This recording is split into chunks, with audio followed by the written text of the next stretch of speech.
نینکو هیزن اولکاریا ایران تقل خو پیشاندرین مهاباد دکا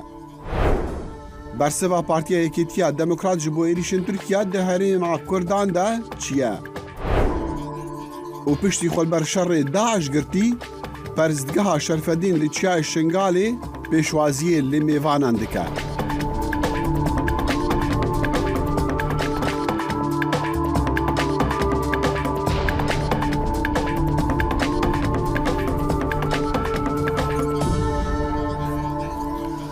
لواشنطن دي سي و سلاوي ستافي دنج امريكا و اسو جبارو هاوكارم دخيل شموتان لبيت لواشنطن حفتي سبيدا روجا دوشنبه سلاوو ريزن گرم پشتی ایریشن دوهین فروکن ترکیه ده هریم کردان ده لسوریا و هر وسط ده هریم کردستان عراق ده ایرو خلق دورا دیرکی لسوریا و کاربدستین خواجیجی طرمی قربانیان و شارتنا سازین راگهاندنی ویدیوین ویرانکاریا آرمانجین فروکن ترکیه ده وشاندنا پرانیوان جهان جهین مدنیا بونا لگور آگاهین به دست پیامنرین دنگی امریکا کتین شروع به هفچون جی ایرو لسر سنورین دنیف برا ترکیه و این کردان کوهزین کردان لوی به پرانیه لورن لدفر دیرکی جی ایرو کسوکارین قربانیین وان ایریشان طرمی کشتین خوا و شارتنا دەسەڵاتدارانی تووشیا ڕایانگەیان چەکدارە کوردەکانی یەپەگا ئەمڕۆ دووشەممە 5 و 6 لە باکووری سووریاوە تەقاندۆ بۆ هۆیەوە 3 کەس کوژاون و ژمارەیەکی دیکەش بریندار بوون لە ناوچەیەکی سنووری تووشیا دوای ئۆپراسیۆنە سەربازیە سنووریەکان لە کۆتایی هەفتەکەدا کە تورکیا کردی. داود گۆڵ پارێزگاری غازی عەنتاب ڕایگەیان موشەکەکان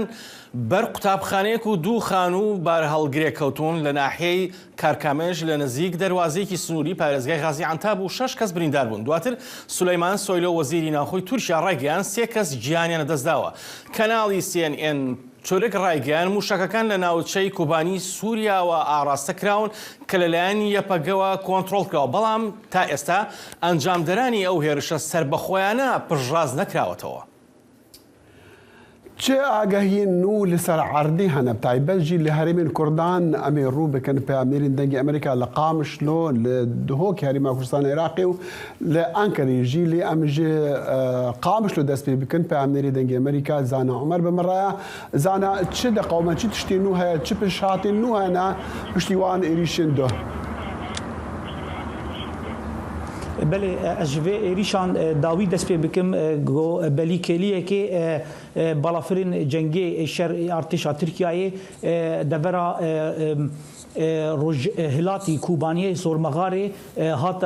ارمانش کرن زیان و ایریشا گونها دقومی حتی نهات دیار کرن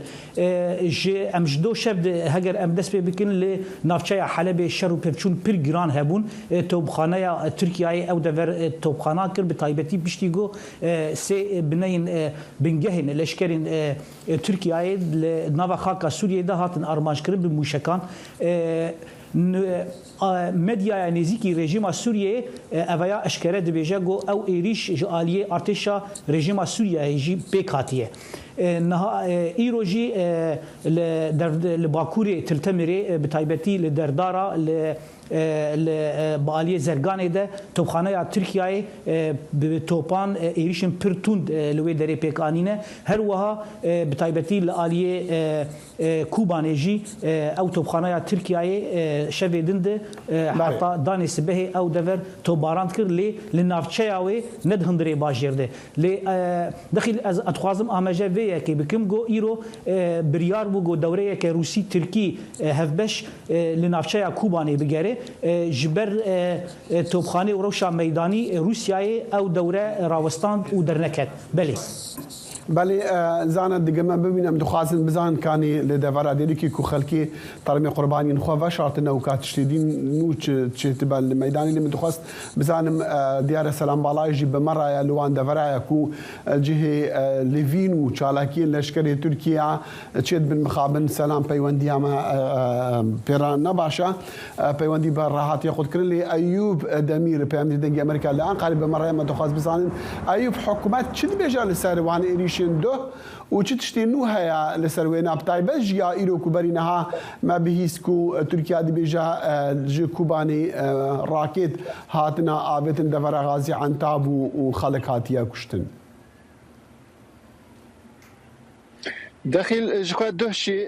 فرمانداريا تركيا انجي وزارتا برگری یا ترکیه راگهاند کو نزدیکی هفته بالافرین شهر و دناوانان دا ایها سیها جهیه 16 نقطه اندا 89 راستی eriş çekirine ایرو دیسا سرو کومارن ترکیه رجب طیب اردوغان پشتی کو ji Qatarê vegeriya daxuyaniyek da divê daxuyaniyek diyar kir ku em ê bi van operasyonê xwe bi xeta hewayê tenê na berdewamiya wî bînin yani wata wî ew e ku dibe ku di warê bejayî da jî ev operasyona berdewam bikin. Daliyê din da jî Erdoğan dibêje ku Rusyayê soz dabûme ku van tiştana paqij bike li heya niha ev sozê wan nehatiye cî em ê jî ji vî şindatir bi xwe vana çareser bikin. Daliyê din da jî çapemeniya Tirkiye da jî ji xwe gelek tê ser tê qise kirin. Mesela tê gotin ku di aliyê Ali Türkiye'de o kim kes birindarın jivana kim kes embejin rewşawan nebaşe yani ev nuçana cana da çapemeniya Türkiye'de gelek cidigrin le daliyedin da ji rastî gava temaşe dikin HDP diviyari da daxuyaniyek da HDP dibêje ku pêwistiya me bi şer nîne lazim e ku heman demildest ev şer were rawestandin daliyedin da jî bangî gel kirin ku diviyari da bertê pîşan bidin. Belê Eyûb em dixwazin ji te pirsin ta çendê heta çendê Tirkiye amadekariya şerekî wesa heye yan êrişeka wesa heye bi taybet jî di herêmên Bakur û Rojavayê Sûriyê de lê me re bimîne tika em carek hedî vegerin cem zana em dizanin îro qurbaniyên êrişa doh bitir bû ji 10-12 û îro termîwan hatin veşartin çî dî li wir çê bû bi taybet jî li devera Dêrikê شخوا لورا دیری که ایرو نهاد وان کلیان ده او مراسمین او غیرکرنا قربانیین ایریشا گنده تقلبق لیا قراچوغی تین او غیرکرن لگوری آگاهین ما بحزاران بجداری مراسم او غیرکرن بونه هر 12 جی 11 جوان سیویلن ینگو پشتی ایریشا یکی چون دورا گوهات ارمانج کرن جارک دن او دور لارست ایریشی هات و 11 کسان جیانا خوشدستا و دناف ده روزنامه‌وان کی اجانسا هواری بو جخوا دهمان دما گو مراسم هات تین دارخستن آگاهین گو بالافرین بی پیلوت درون ین ارتش ترکیه لسر عزمان وی دفری دفرن و هشیارین هبون گو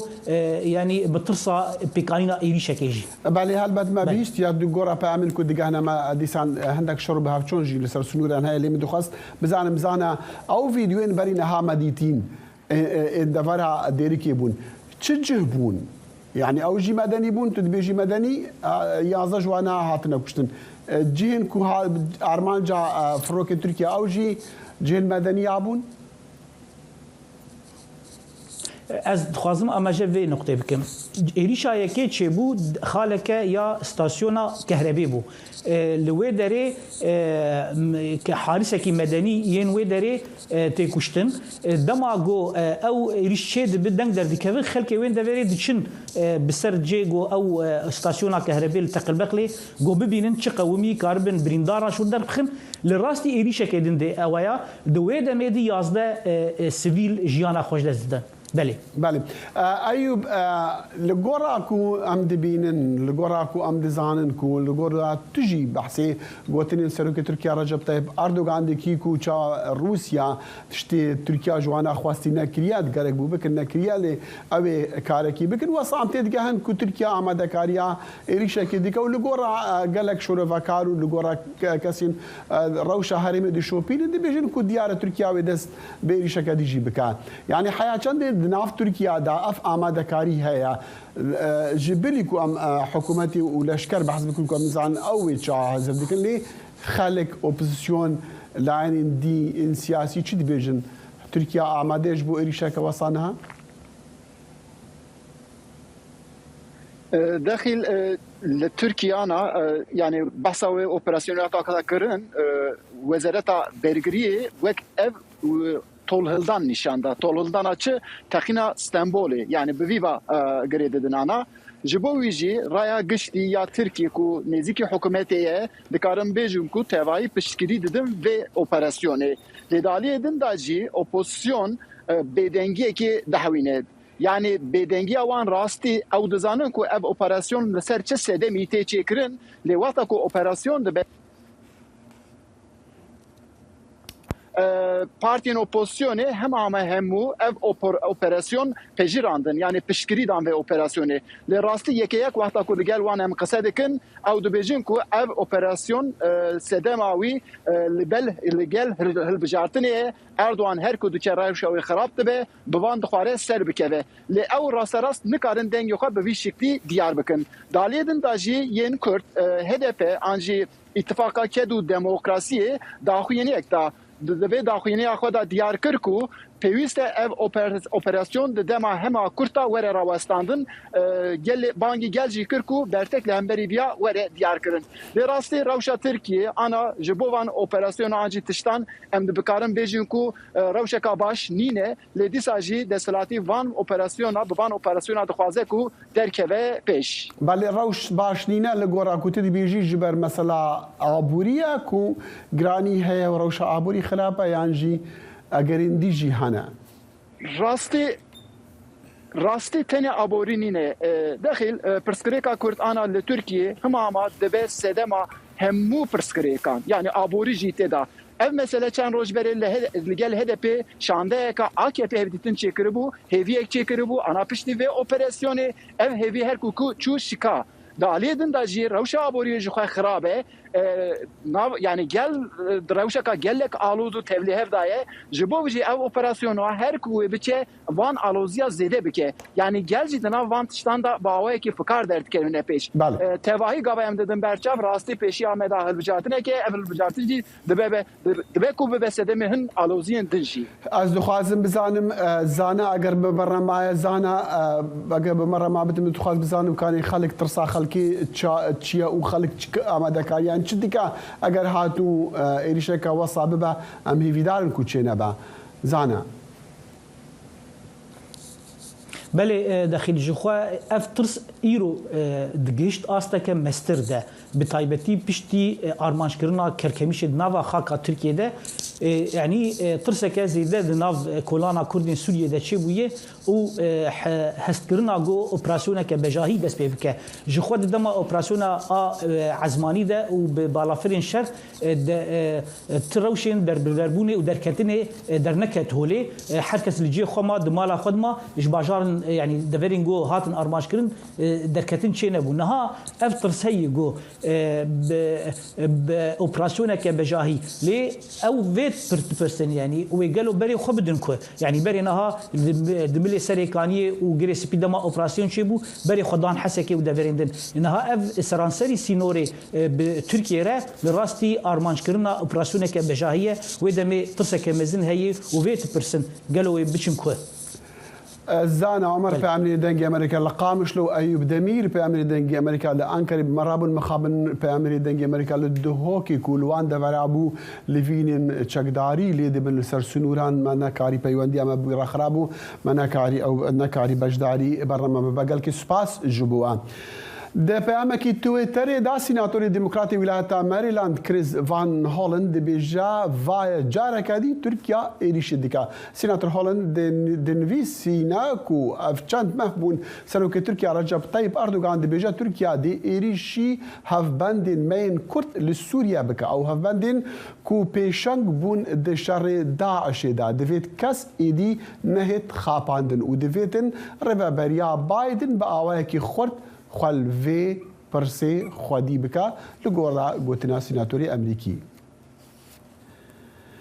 وفي شبا شموع بوريما بهيتكو بالفرين شريين ارتشا تركيا نافندا باجيري كوباني وغندواري نوي وچند هرمين دي جي ين كردان سوري ودهرما كردستان عراق دا بوم باران كرن اف اريش بشتي تقينا اسطنبول بو حفتيابوري كو انكري هيزن كردان كو بكيفا بيوانديدار دكا خطابار دكا وكا ما جبامدرين خوجي بهيستي هشتا أن آرامی و شر و بحفچون لهريمي و لسر سنوران هيا قالوا برسوا رايا دارين كرتشيا صالح مسلم هفسروكي بارتيا يكي تيا ديمقراط بيا دي نهار راسو خب مرايا بريز صالح مسلم ام قالكي سباسيات هذيك البريهار تشتيام ام دخازن بزانن هون جبوفان ايريشن داوين تركيا تشدبيجن بله السلام ورز جبو تماشاوان وگشکی براستی و ایریشن داوی برای جگلک جار معانی زمان جدت تشتان پیکته یک جه دجمانتی کماری ترکی جدام از راندن خو حتی آنها و تنبونی گلی کرد خوازه اجبروی اویجه ایریش خو شر خو بگلی کرد رای لحرچ پارچه کردستانه و نجنه هاده جبره دایه دوی چرچوبه در رجاوه کردستان جیش خورا کری آرمان جه دوی تیواجوی نهاده ایدیان تیکلی خواه به هندری ترکیه با هیا یعنی هندری ترکیه با تدی با فاشیزم کنهای لسر دستلاتداریه دخوازه خوب چی بکه یعنی جی کرنه خواهش ایتم لسر بنگه دجمانی کردان هاتی ایگلی کرد هاتی چه هندر دابه چه در با دابه یعنی 7 سال نه شهر خلصر کردان هاتی سکناندنه جبروی اوی که چه خاصه دجمانی کردان بکه پید حسه که کانه عمری خود دریج بکه دوی چرچوبه ده هم کمپلو دکه هم ایریش دکه حرتشتی دکه بله برز صلاح مثلا دخواست بزنم هون چی بیجن سروی پیامی کو ایرو گای رویترز جی بالاف کریا و دزگه هندین راگاندی دواشینه کو هزین یپگی راکد آبتنا خوندم گه کیان دفرع غازی عن تابی و چند کس کشتنه و چی بیجن سروینا راستا جور ایریشتی هنر لسر ترکیه بردم که قصدش خوا داخلیانی دا گو که ام تشت کاری که وها بکن گو ام رفدی نکن ام کانه بن اما آشکارا ببیشن مکریه اما تشت وها من نکرن اما تشتک نابیتیه گو ام با بیشن اما زلال بکن آشکارا بله برای سالم مثلا دیسانجی بله ببوره هنگی دنگیتا قد با کلم بک فرمو يعني هم چتای قلبی حالی هنه هم لجرب لسه هنه هم لدر دین هنه اوری ما گوش که دبم کنترل ترکان بخواده یعنی دبم چتای ترکان ده ایجا نه دوره بخواد داویجن و برج تشتوها کرنه یعنی بله اون دی بیشنش وندي بيجنش بوكو روايه بدكارين خوين تشكداري دي سوريا دا يعني هرم كردستان عراق دجي بريس صالح مسلم دخاز بزان منها يعني ترسا شركي هيا بيش بينيا شركي هيا روشنا خرابه فروكن تركيا ايريش ديكن شر لسر سنوران تشدبا مدخاس بزان هون وكا بيدي دقال دوستين خوا ولاتين دين اوروبي امريكا كوبش دغيريا وديكن في روشا نها بحث ديكن بوان رياننا هل وستوان چیه لهم بروی؟ بله خاصی که دستی مدگی که هم دکن یعنی وقتی که هم دبینن هم تین نظمان هم روش خوشی شیرو بدکن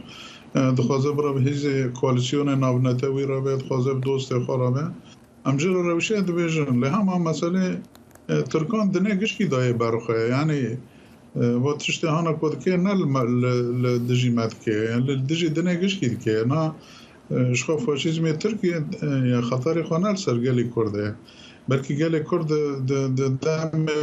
اوده یعنی لپیش جوانه لهما خطر خو وی هاوی لسر دنه گشکی ہے یعنی وقتی که چتاین خو لشکر خو دشینه لیبیا دشینه ارمینیا دشینه سینور یونان دشینه گیدره یعنی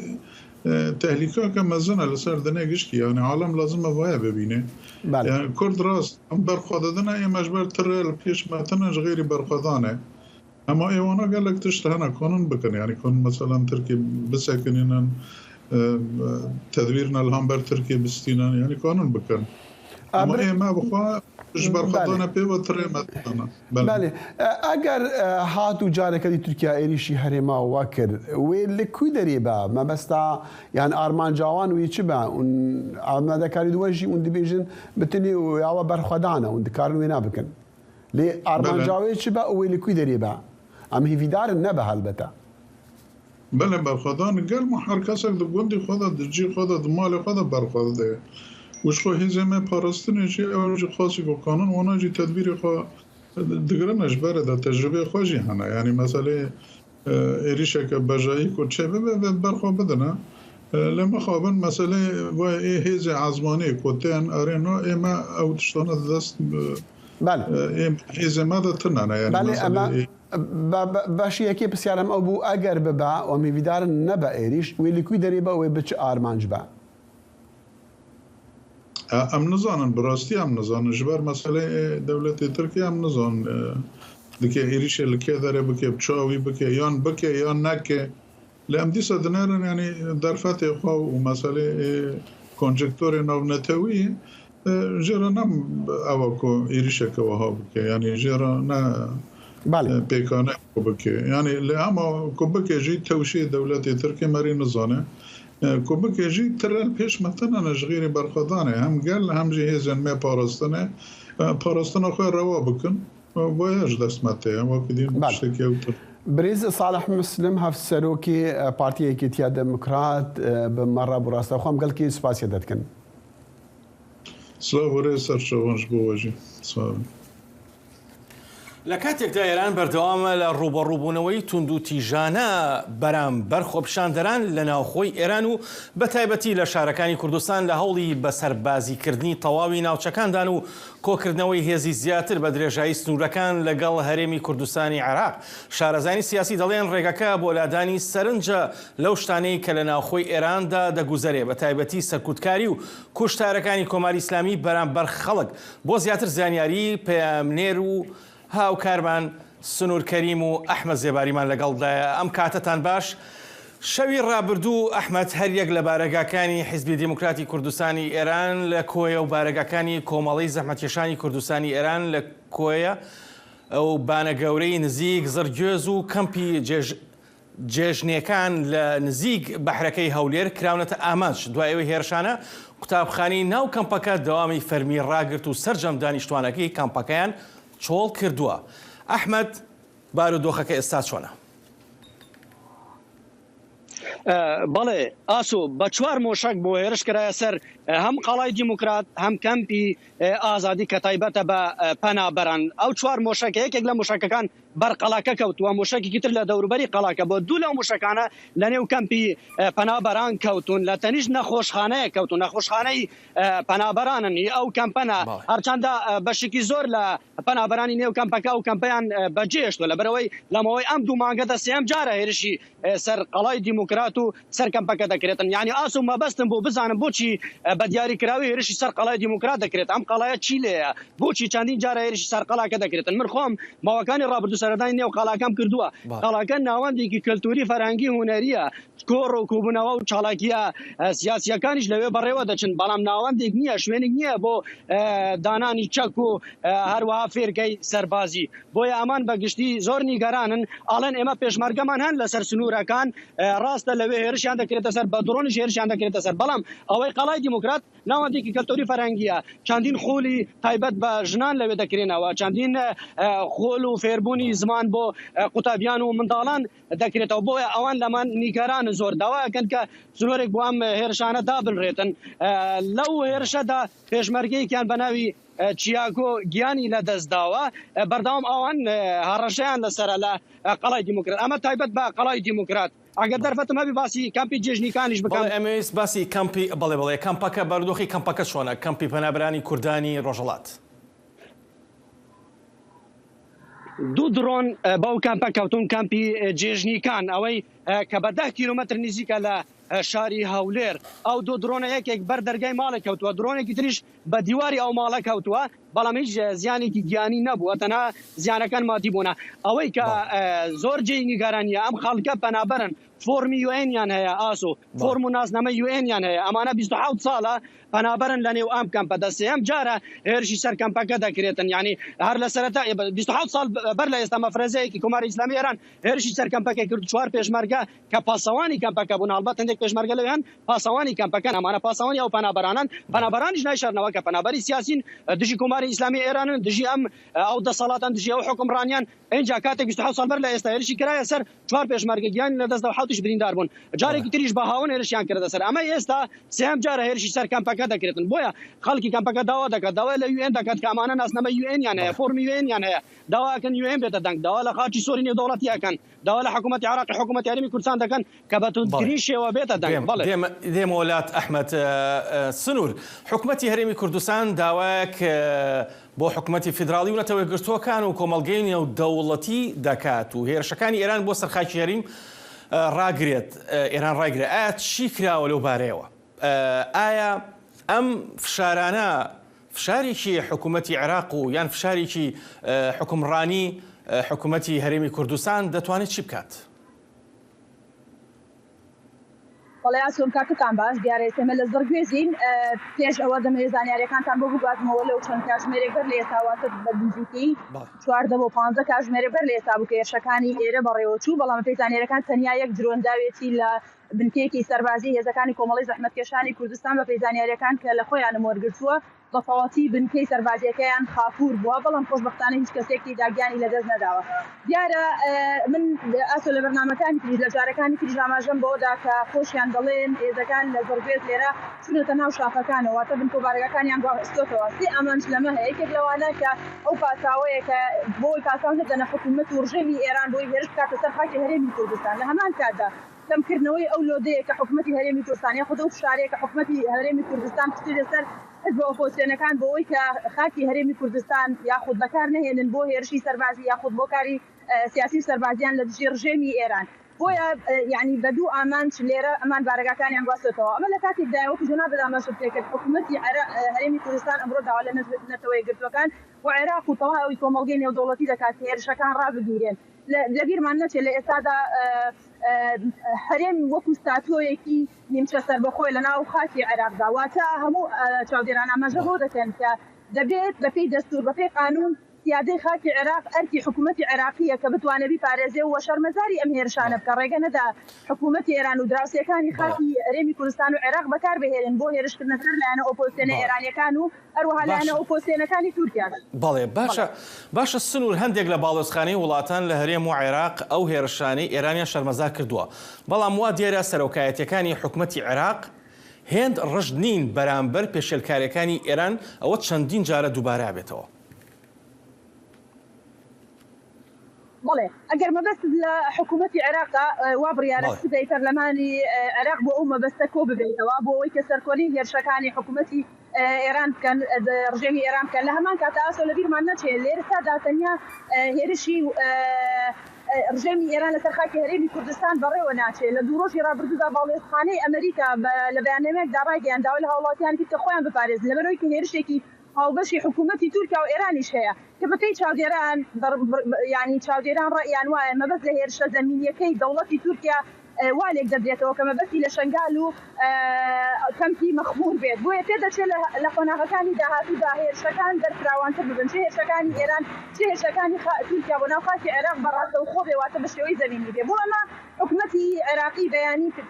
بەتەمایە ینی لە بەرنامەیاندایە کە ڕانگەیان و بەیانی دانیشتێک بکەن و دیارە لەوانەیە یاداشتی ناڕەزایەتی بدەنە هەردوو دەوڵەتی دراوسێ لە هەمان کاتداوە داوا لە کۆمەڵگەی نێودەوڵەتی بکەن کە بەڕاستی ئەو لۆ دووزەختە و هێرشە سەربەرزیانەی کە ئێستا لە خاکی هەرێمی کوردستاندا بەڕێوە دەچن کەم بکرێنەوە و سیادەی خاکی عێراق چیتر لەلایەن وڵاتانی دراوسێ و پێشێل نەبێت. بەڵێ زۆر سپاس بۆ ئێوە سنوورخان هاوکات ئەحمەد زێباری هەر بژین.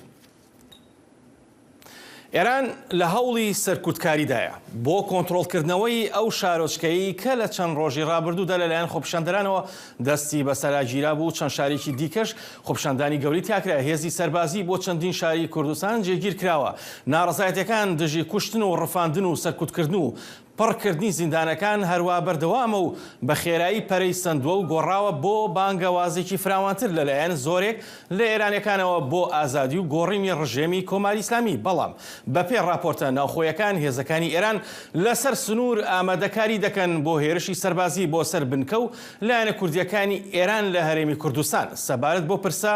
ڕۆژنامەوان و شارەزای بواری شارستانی محەممەد حەسەنمان لەگەڵدایە. ئەم کاتت باش کاک محەممەد. سپاس هەر بژین سوپای ژێر دەسەڵاتی خامەنایی لەسەر سنوورەکان خۆیان ئامادە کردووە بۆ هێرشێکی زەمینی. تا چەند ئەو هێرشانە ڕژدن؟ ئایا هێرش دەکەن یان تەنها هەڕەشەن؟ بەڕای من کاگاسۆ گەر ڕوانینێکی تۆزێک خێرامان هەبێ بە و مێژووی کۆماری ئیسلامیە کە لە چەند ساڵی ڕابردوو بۆ دوورکردنەوەی کێشە ناوخۆیەکانی خۆی هەمیشە ئاڵۆزی دروست کردووە لە وڵاتانی چواردەوبەر و لە ناوچەکە. ئەگەر ئێمە بە خێرایی سێریکی ئەو دۆخانەی کە ئێران هەمیشە بۆ دوورکردنەوەی و کێشان لە خۆی کردوێتی بەڵێ دەتوانین بڵێن ئەو مەترسیەکی گەورەیە و مەترسێکی لە ڕاستیدا بە جۆرێک پلان بۆ داڕێژراوە و بەپی ئەو دەنگویانش کە هەیە لە سەر کۆکردنەوەی ئەو هێزانە لەسەر سنوورەکان لە چواردەوری سنوورەکانی هەرێمی کوردستان لە ڕاستیە بەڵێ ئەگەرێکی کراوەیە و احتیمال لێو هێرشە هەیە. بەڵێ لە ماوەی خۆپیشاندانەکاندا کاک محەممەد بە هەڵەدا نەچوو بم هیچ هێرشێکی چەکداری لەلایەن هێزە کوردیەکانەوە نەکراوەتە سەر ئێران بە تایبەتی لە دەرەوە. ئێران بە درۆن و بە موشک و هەڕەشە هێرش دەکاتە سەر بارەگای کەمپەکانی پەنابەران. ئایا ئەمە تەنها دروستکردنی هەڵایەکی گەورە نییە؟ کاکاسۆ ئەو هەڵەی کە ئێران زۆر محاولەی بۆ کرد کە حیزبە کوردیەکان کە لە باشووری کوردستان ئەنجامی بن، خۆشبەختانە حیزبە کوردیەکان نەکەوتنە ئەو هەڵەوە هیچ شێرشێک بەپێی هەموو ئامار و داتاکان و دەنگوانێک کە هەیە لەلایەن ئەمانەوە ڕووی نەداوە و ئەمە ئیدامەی هەمان سیاسەتی ئێرانەکە بۆ سەرکوتکردن و لابردنی زوومی کامێراکان لەسەر دۆخی ناوخۆی ئێران ئەوێت بە دروستکردنی هەڵایەکی تر لە دەرەوەی خاکەکەی خۆی بە دەستکراوەی ئەو سەرکوتە ئەنجام بات و ئەم شۆڕشەی ژنژیان ئازادیە بۆ هەمیشاکە بکاتەوە. بەڵێ لەم چەند ڕۆژەدا هێزە چەکدارەکانی ئێران بە توندی ڕوبەڕووی خۆپیشاندەرانی شارە کوردەکان بوونەتەوە. وەک ئێوە ئاگادار بن بارودۆخی مەهابات و شارەکانی دیکە چۆنن لەبەرەوەی هێزەکانی ئێران زۆر بە توندی ڕوبەڕووی ئەو خەڵکە بوونەتەوە. دۆخی ئەمنی ناوچە کوردیەکان بە شێوەیەکی گشتی دۆخێکی ئەمنی زۆر خراپ ئەتوانین ئەگەر زیادە ڕۆیی نەوێ بڵین ئێمە لە دۆخی جەنگی داین لە وڵاتە و هەمیشە هێزە سەرکوتکەرەکانی جمهوری ئیسلامی ئەویان سەلماندووە کە لە ناوچە کوردیەکانە بەبێ هیچ سڵکردنەوەیەک پەنجە بەوە بە لە پیتکەی تفەنگەکانیان نەبین ئەگەر سێرێکی تری مێژوو بکەینەوە لە 1950ەوە کە لە موضوعی سنەوە دەست پێ ئەکات تا ئەمڕۆ ئەبینین کە سەرکوتکردن لە کوردستانە هەمیشە زۆر دڕندانەتر و خوێناویتر بۆ لە ناوچەکانی تری ئێران و ئەمڕۆ ئەگەر دیقەت بین بۆ نمونە لە بۆکانەوە کە دەست پێ ئەکات تا جوان ڕۆ کە ئەخیر خەبەر کە من لێ هەمە بەداخەوە نزیکەی 7 شەهید هەیە لە ماوەیەکی کورداوە چەندین بریندار هەیە. کێشەی زۆر گەورە هەیە لە ناوچە کوردیەکان، کێشەیەکی دۆخێکی تەواو ئەتوانین بڵین جەنگیەوە دۆخی شەڕە. تەنانەت قەستەخانەکان و ناوەندە سحیەکانی شاری جوان ڕۆ کێشەی پێداویستی سەرەتایەکانیان هەیە، کێشەی خوێنیان هەیە کە بەهۆی زۆری بریندارەکانەوە داوا لە خەڵکەکەن بۆ گەیاندنی خوێن و بەداخەوە تا ئەم دقە ئەو سەرکوتە بەو شێوە دڕندانەیە هەر بەردەوام. بەڵێ ناڕزایی سەرتاسەری کاک محەممەد لە زۆربەی هەرە زۆری شارەکانی ئێراندا بەردەوامە. ئایا ئێران دەتوانێت وەک نۆڤەمبەری خوێناوی 2019 بە کوشتن و مەرگ کۆتایی بهێنێت بە ناڕزایەتەکان؟ بەڕای من هەرو جۆری کە پێشتر لە زینی خۆمە هەڵم سەنگاند بوو ئێران ئەوەک هەمیشە دێت ئاخری کارتی خۆی ئەو کوشتنە بەرفراوانە بەکارهێنێ و تەسەورەکەم لە ناوچە کوردیەکانەوە دەستی پێکردووە بە جۆرێک لە جۆرەکان ئەوێ بە لێدانی کورسی ناوچە کوردیەکان بە ناوخۆی ئێران بڵێت دەستڕاگرن و بوەستن بەڵام ئەم جارە ڕاستێکی کاگاسۆ من تەسەورەکەم زۆر کورس بێت بۆ جمهوری ئیسلامی بەپی ئەو خوێندنەوانەی کە هەیە بۆ دۆخی ناوخۆی ئێران و دۆخی ناوچە کوردنشینەکان زۆر کورسە وەستاندنی ئەم دۆخەوە من تەسەورەکەم بە تێپەڕاندنی ئەم دوو مانگ وردێک لەم ناڕزایەتیانە ئێمە ئەمەمان بۆ سلماوەکەی تر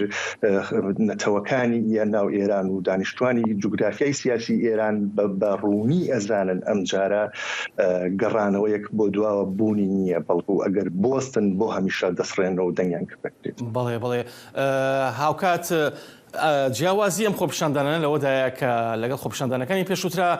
زۆرێک لە شارەکانی تەواوی ئێرانی گرتوتەوە. سوپاس بۆ کاتەی پێت بەخشین کاک محەممەد حەسەن شۆڤەکار و ڕۆژنامەوان هەربژین. سپاس بۆیەوە هەربژین. دەنگێ ئەمریکا جافکانیەکە پێباوەریان و چاو ئاگاهیان.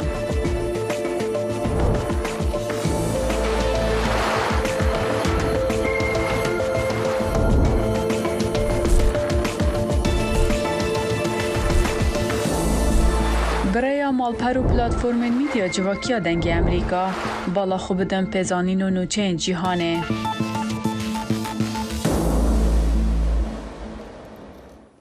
پۆلیسی ئەمریکا ڕۆژی یەکشەمە لە کۆنگرێکی ڕۆژەماوانیدا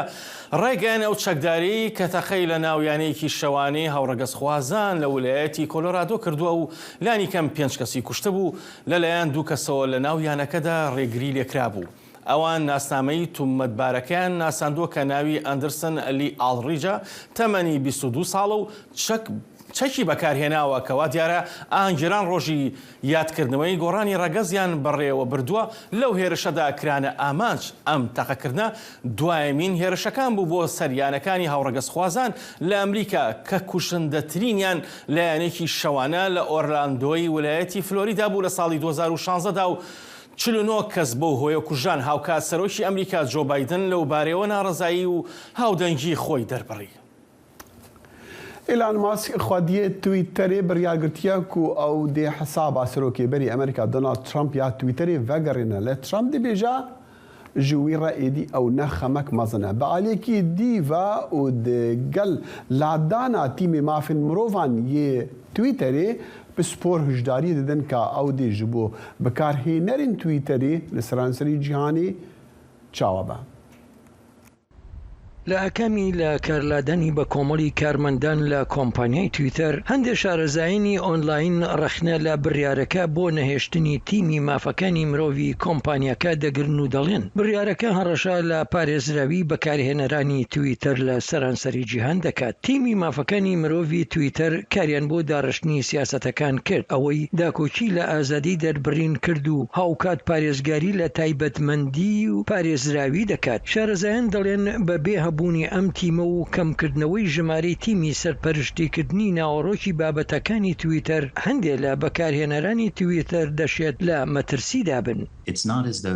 پرسەکە ئەوە نییە کە بوونی تیمێکی مافەکانی مرۆڤ تویتەری بە شێوەیەکی ئەفسانەی کردبێتە شوێنێک کە تیایدا زیادەڕۆیی نەبوو بێت بەڵکو بە درێژایی چەند ساڵی ڕابردوو پێشڕەوێکی هێواشمان بەدی کردبوو هەر بۆیە بیرکردنەوە لەوەی هەموو ئەوانە ڕەنگە لەناو بچن کارێکی ترسناکە. لەو کاتەوەی ئیلۆن ماسک تویتەری گرتە دەست کۆمپانیەکە لە پشێویدا بووە و ڕێکلامکارانی لەدەستداوە و هەروەها بۆ تەمایی ئەوەی ژمارەیەک لە بەکارهێنەرانی تویتەر هەڕەشەی واسێنان بکەن. ئیلۆن ماسک دەڵێت ئەو وا کار دەکات بۆ ئەوەی تویتەر لە ڕووی داراییەوە بەردەوامی هەبێت ئەوەش وێڕای کەمکردنەوەی ژمارەی کار. ژمارەیەک لە چاودێران نیگەرانن لەوەی کە ڕژێمە سەر کوتکارەکانی وەک چین و ئێران کاریگەریەکانیان لە تویتەردا فراوان بکەن. ئێمە بەتوندی بە دوواداچوون دەکەین بۆ هەر کارێکی دزینی ناسنامە و هەڵخەڵەتاندن. ئەگەر کەسێک لە کاری هەڵخەڵەتاندن تێوەگرێت ئەوە ئێمە هەژمارەکەی هەر نەبێت بە شێوەیەکی کاتی هەڵدەپەسێرین.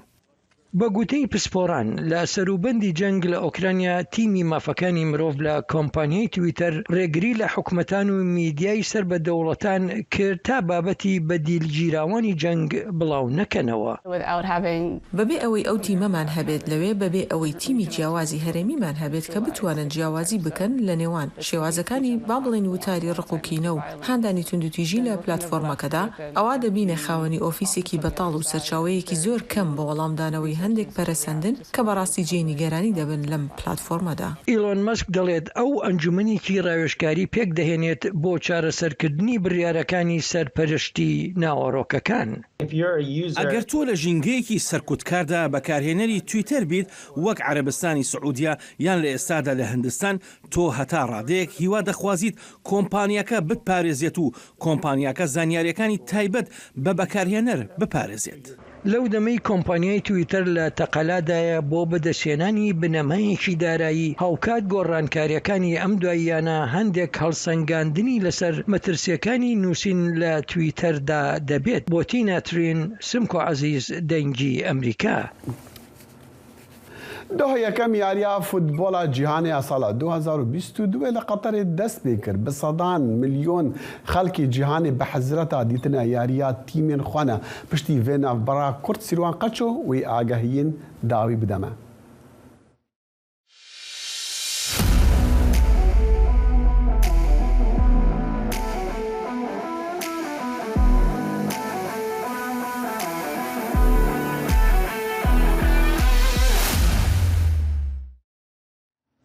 سلاف گەلی بینەرانجاما جیهانê ya futbolê dikeve roja xwe ya duwem li gel berdewamiya coş û heyecanê li Qeter. Piştî merasîmeke mezin ya vekirinê lîstika yekê di navbera Qeter û Ekwador de bi serkeftina tîma Amerîka Latînî 2-0 bidawî bû. Ev cara yekê ye di dîroka Kupa Cîhanî de ku tîma mêvandar diyariya yekê de têk diçe. Ji bo Qeter ev cara yekê ye ku beşdarî cama cîhanî ya futbolê dibe. Ew jî ji ber ku welatê mêvandar e.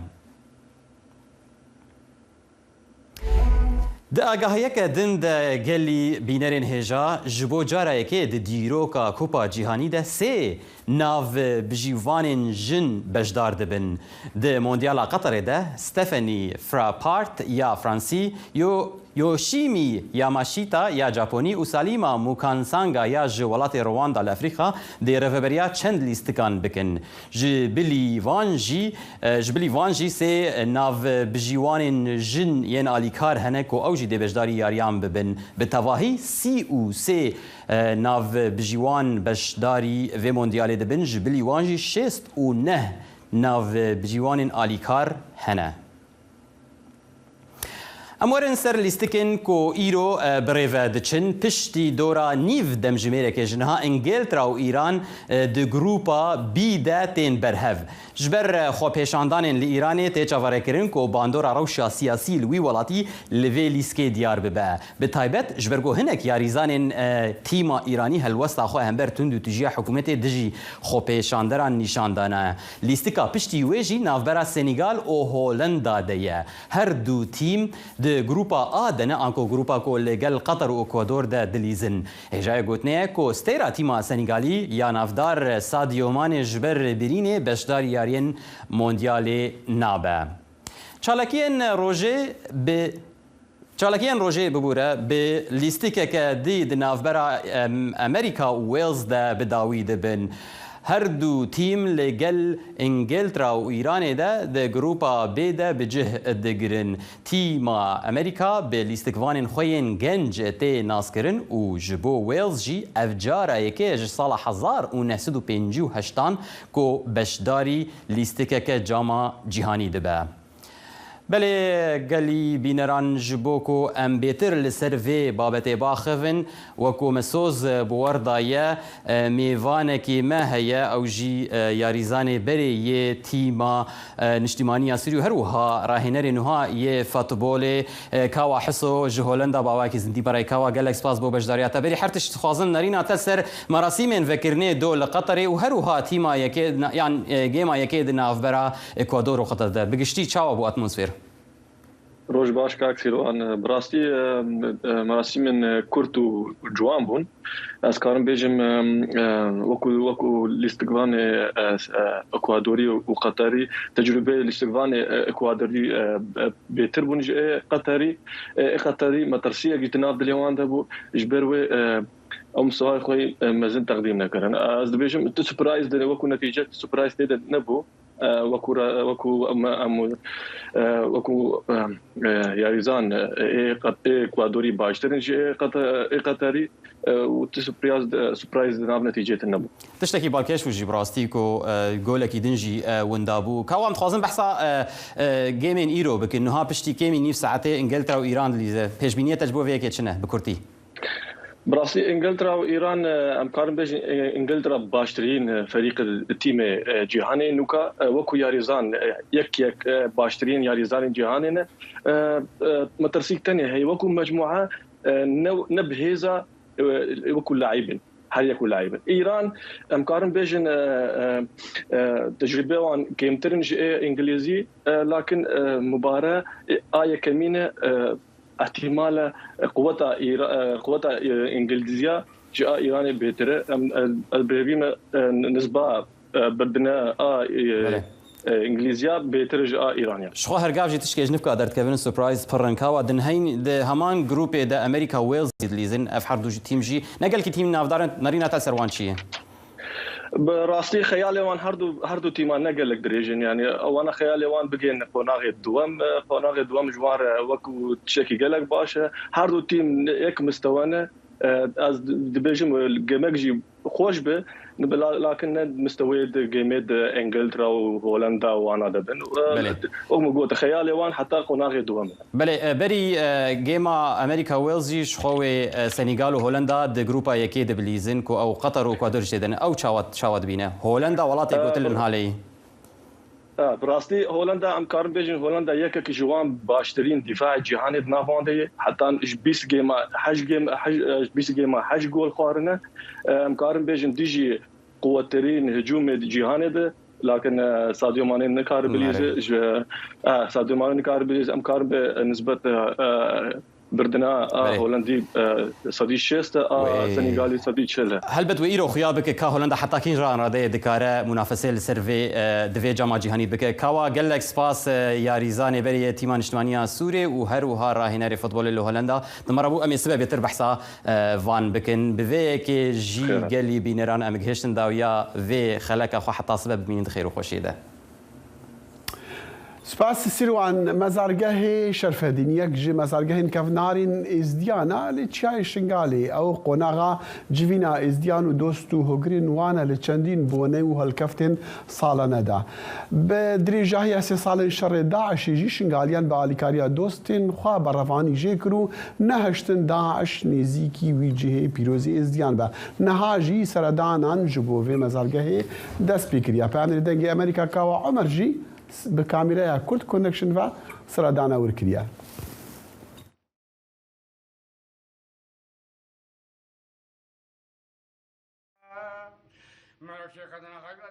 شرفدین دهتا هجمارتن دوامین مزنترین و گرنگترین پرزگاه ازدیان لجیهانه اف مزارگه ده کویت بنار جیای شنگاله ازدی لوی مزارگهی حجا خواه دکن وکو لالشان نورانی بنویسی دعا شرفدیال وزارو که و بی خدا نبی قرار دعا لاتنا اف کالمیره جباب و باپیران و او مجاور مزارگه شرفدین بو بردوام لبردرگه مزارگهی دعا جبو گشت خلکی دکن شيء إنسان إزدي شرفدي دينه العراق والعالم تماما وآمن دعاء شينا البشر فدي جميع إزدياره أف مزارگاه شرفدي شيبو نفس تاريخها هاتي أم نزانين بالضبط بس تاريخها قب هاتي شكرن أم زانين تاريخها قبي وشكرنا 1274 ميلادي.